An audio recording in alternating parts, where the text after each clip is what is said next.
Well, for an in-depth analysis on the Nigerian situation ahead of February 25, I'm joined by scholar and international relations consultant Dr Charles Sinkala.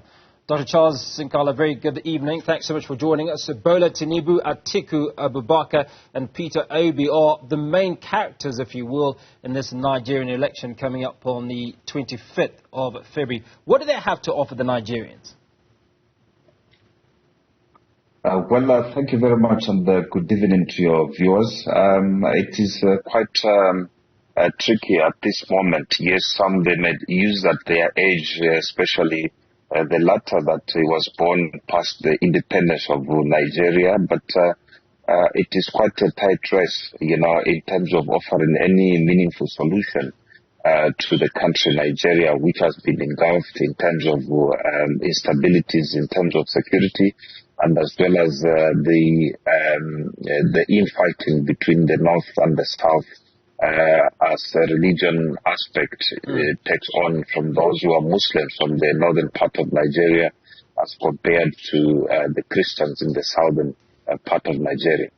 So if you were to look at a track record for each of these three individuals who are the stand-up front runners, what would it be?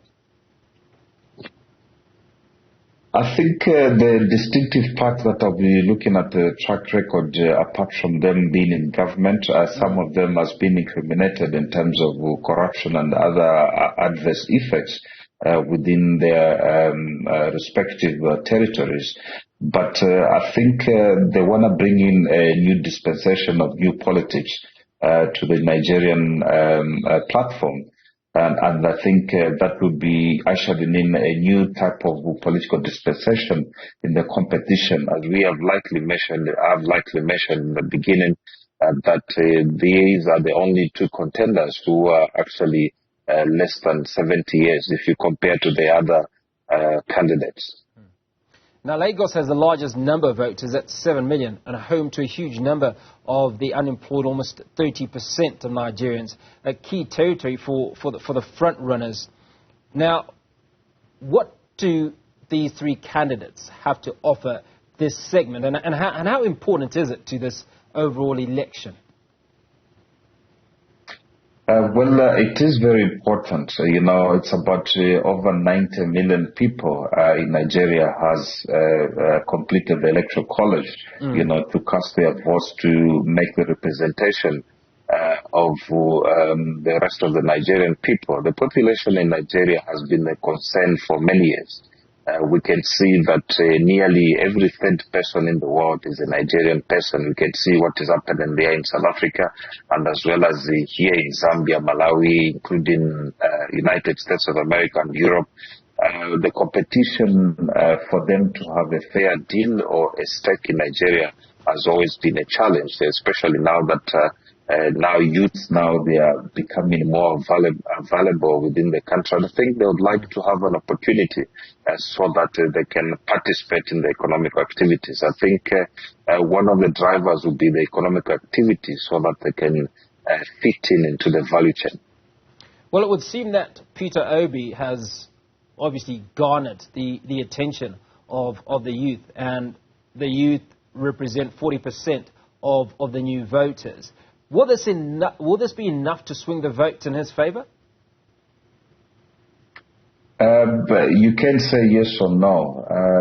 Look, the youths, yes, they are swayed by, Peter Obi's, approach to look at the plights of the young people. But, even the older people, the 60%, those are the ones who's been voting for parties such as the APC and the LP. So, we could see a twist, the young people trying to use that advantage of giving them an opportunity to some extent. But many analysts, and as well as what is happening there in Nigeria, could see that this would be a very tricky election, time, especially that it is only less than 10 days away.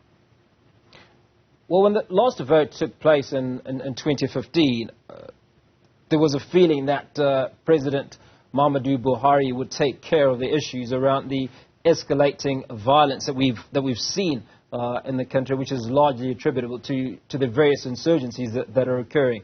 Well, this obviously will remain an issue. Now, which of these three candidates, in your view, is likely to be able to address the problem, if at all? I would say that Peter Obi, would likely to neutralize, especially coming up from his background, where he's coming from, and the position in these elections.